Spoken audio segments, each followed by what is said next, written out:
How many times have you clicked on your favorite gardening YouTube channel and you look at the garden and you go, wow, that's perfect. They obviously don't have any issues with pests or insects or rodents. It's exactly like a garden should look like. There's no way I can have a garden that looks that good.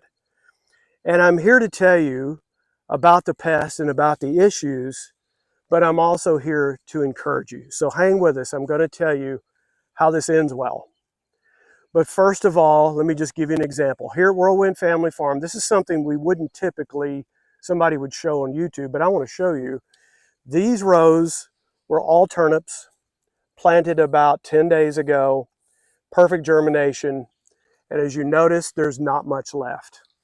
And that's due to a big, bountiful crop of grasshoppers. And they did exactly what they do, is they are ravenous and completely took out those turnips. So that's extremely frustrating. And I'll give you another example that has been an issue for us here at Whirlwind Family Farm is we've had really great squash.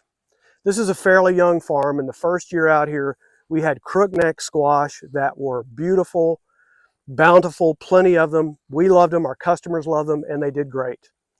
So expectations year two is that we're going to have a bountiful crop of squash. Well, an insect by the name of a vine borer found them, and vine borers look like a wasp, but they're in the moth family, and they will lay their pupa, their eggs, at the base of squash plants, and then when that pupa hatches out, it goes to work and completely eats through the base of those squash and kills the plant in a matter of hours. I have literally come out to this farm in the morning, seen a big sprawling plant of squash with squash on it, and then the afternoon it's completely devastated and shriveled up and gone. So vine borers are a big issue. And that second year, it was quite devastating to have multiple 10, 15, 20 plants that were completely taken out by the vine borer. Another example is the harlequin bug. You can look it up online. The harlequin bug is not much bigger than that, very brightly colored. They're famous for getting on squash or cucumbers. I've even seen them damage actually okra, which seems to be a tough plant to damage, but they did. We've also had issues with rodents. In this high tunnel right in front of me, which each year we trellis our cucumbers, and we'll have a couple of 1,000 pounds worth of cucumbers each year that are harvested off of those trellised. We had a gopher that came in, and it's as though he was having fun. This was his fun as he went down the row and clipped off the base of those cucumber plants, and literally within an hour we lost one or two, the next day a couple more, and finally got control and got rid of the gopher out of there. It's a difficult thing to see your plants destroyed like that. And I'm not even mentioning the cottontail rabbits and what they can do. Now this all sounds very discouraging, but the point of this video is to tell you, you are going to have issues. There's not a garden or a set of plants on earth that's not going to be vulnerable to certain types of plants or even rodents. One other example I'll give you, in our propagation tunnel, is we have our seedlings, and one particular year I came in and several of the seed trays, all of the seedlings had just been clipped off and completely taken out, and that was from a mouse. So there are answers. There's net covering that can be done out in the field. So that's one of the things that we've done to prevent some of these pests from actually getting in. You can do net covering, rotation. Smaller gardens, it's a little bit different, but you can actually do crop rotations.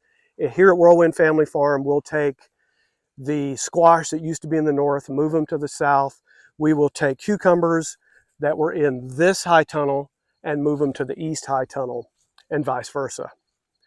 And what that does is take away the area where those pests have been. You can even go so far where if there's been one year where you've had a lot of devastation of a certain plant, give it a year rest and don't plant it that year. And that'll give you time away from that particular insect and maybe allow next year to have a lot less pressure from it. So I tell you all these things to let you know, whoever your favorite YouTube channel is, we hope it's ours, that you don't think that it's always perfect, because you will run into issue with insects.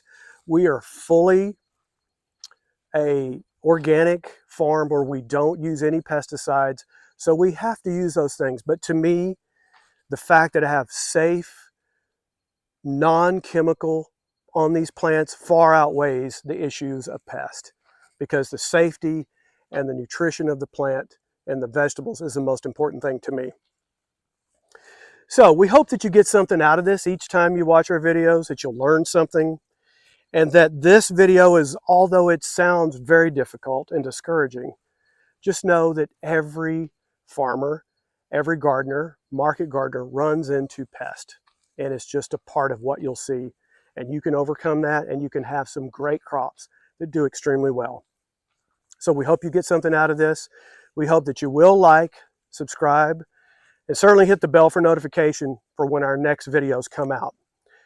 So thanks, we appreciate it. Our next video that YouTube will recommend will be down in this corner, so check that out. Blessings over you, your family, your garden, your harvest. Talk to you soon from Whirlwind Family Farm.